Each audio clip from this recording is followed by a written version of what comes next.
What's your pitching philosophy? What got you so far? Aggression. That's the main thing. I think if you're passive with pitching, it's just not a mentality that works. I think being a position player for so long has helped that out in the sense that position players can't wait for the ball to come in. They have to attack. And you can't wait to get behind an account. You have to pick a pitch and go after it, be aggressive. So to be a reliever, and especially a late inning guy, I think that's the biggest deal is the aggression. Now, do you pitch to your strengths or a batter's weakness? My strengths. The moment I think you focus on a batter's weakness, you lose focus of what you're good at. There's little things, of course, here and there with scouting reports, guys that swing early, avoid a certain pitch with them, things like that can help. But if you're obsessed on, like, God, I just missed that pitch, and I'm not supposed to throw that there, well, it's put me 1-0, and apparently he hits fastballs really well, and now I can't throw fastballs, so I get 2-0, and it's just a thing that kind of snowballs as you go down. Okay, we're good. Has professional baseball changed you in any way? Yeah, I mean, you're basically on your own. This is something, especially for guys coming out of high school, even young college guys like I was when I was 21, getting drafted out, that you're so, not coddled, but your decisions and the mistakes you're making are within a controlled environment. You're not there anymore. This is real life for a lot of these guys now, and this is a job, and as you get older, you see guys that are around that have families and things like that. There's more at risk, there's more stakes. Decisions are being made that you wouldn't necessarily make, I think, in a college atmosphere or high school deal, just because you didn't know any better, you didn't know those things were available, things like that. So, yeah, I think maturity comes a long ways if you do it correctly. What round were you drafted in? First supplemental. Did being a first-round draft pick put more pressure on you? No,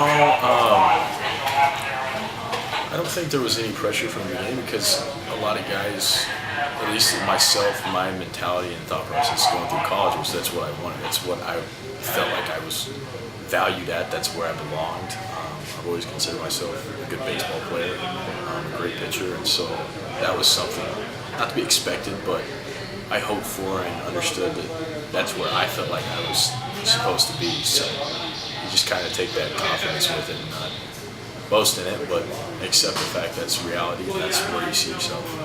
Now, a lot of first-round pitchers over the years, a lot of first-round picks, once they get in an organization, they get passed up by guys drafted in later rounds. Why does that happen? Complacency. I really think so. So did scouting. I mean, you see guys that have late development. A lot of guys that get drafted late in high school, not drafted in high school, go on to be first, second-round picks out of college and do well. It's just growth. I think has a lot to do with it. There's one guy I've actually had a chance to play with in summer league, but seeing go out of high school and was ready, and it was Kershaw. I mean, you just don't see that with guys out of high school. And so the development thing in college, I think, is always huge. That's why I'm glad they don't do the draft and following. We're done. It's a business for the clubs, but at the same time, players individually need to think about what's best for their career. And development's always best, especially when you have college and like you're getting scholarships, so you don't have to worry about those expenses. I mean, you're in an environment that's forgiving. Now, spring training, when you show up, there's a ton of pitchers standing around. How do you approach that? Same with every game. The focus has to be on what you're good at, what you're there to do, not what they're there to do, not where someone sees them as in comparison to yourself. We're all there to compete, perform, and put ourselves in the best opportunity and chance to be on a big league team. A ton of us. It's not just the one you're with. Who knows? I mean, I'm now in my second organization. I thought I'd be the Pirates forever. And so things like that change. You have to understand that day to day, you have to do what's good for you, what you're good at, get better at your craft, perfect the things that you do well, and the rest of it plays out. Now, baseball has a lot of injuries, ups and downs in the organization, you're getting traded and stuff like that. Has there been a time yet that you wanted to give up baseball? Never give up. I thought I was going to have to reinvent myself after 2010 because I was hurt the full season and hurt half of 11. I wasn't throwing as hard. I had to start throwing a change up because I didn't have hand speed for a breaking ball. And so, like, what I had known to be pitching for me was no longer that case for almost 5 months. And so you go through that, and like, what you used to be able to do, you couldn't do anymore. And so it's like, this is getting a lot harder. I don't know what to do, but I got to change it so that I can still compete, because deep down, I think to be good at baseball, you just have to be a competitor. That's why guys make it that don't have the talent that people grade out and other guys that do. So you just have to be able to compete. What did you learn about pro sports the hard way that nobody told you about? Say what? What did you learn about pro sports the hard way that nobody told you about before you got here? Honestly, I haven't had too many bumps in the learning process of just what to expect. This is just something that I feel like I fit. This is what I was made to do. Baseball was a gift I got. So there's never been like super surprises. Of course, there's growing moments and things like that. Road trips, dues, things like this. It's like, I know I was gonna have to do this. Like, little simple things, but nothing too mind-boggling or just shaking that you're like, I'm not sure if this is really what I'm cut out for. Type of, this is just what I want to do. Now, once you sign a professional contract, obviously you're a professional baseball player.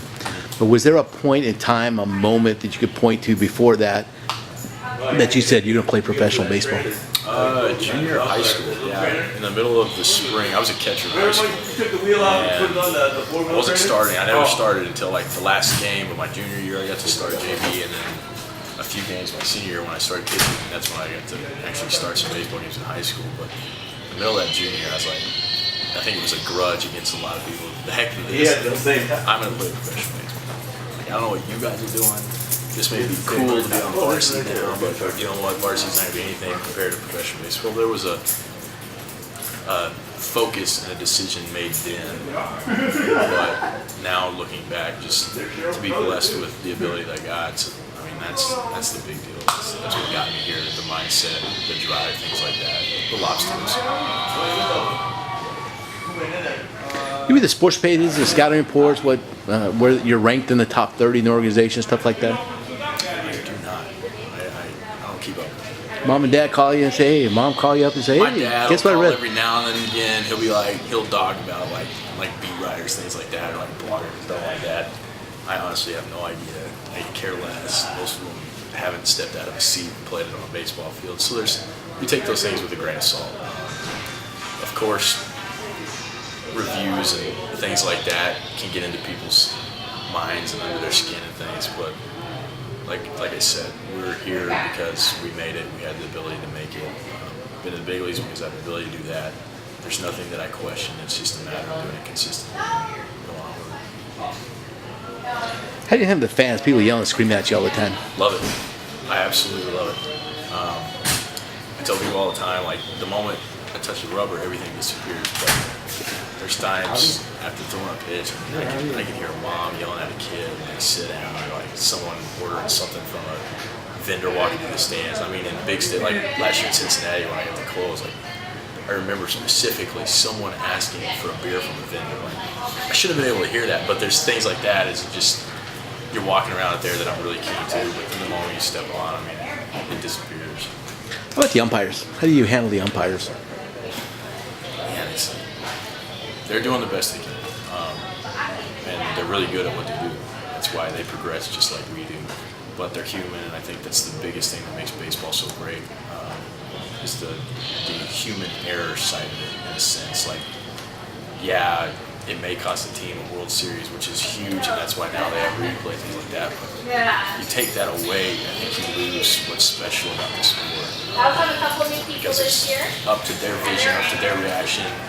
You making the play, or you throwing this pitch, maybe it doesn't fall your way. I mean, that's the game. That's how it's supposed to be. That's what happens. What would you tell a high school kid about professional baseball? Oh man, you gotta love it.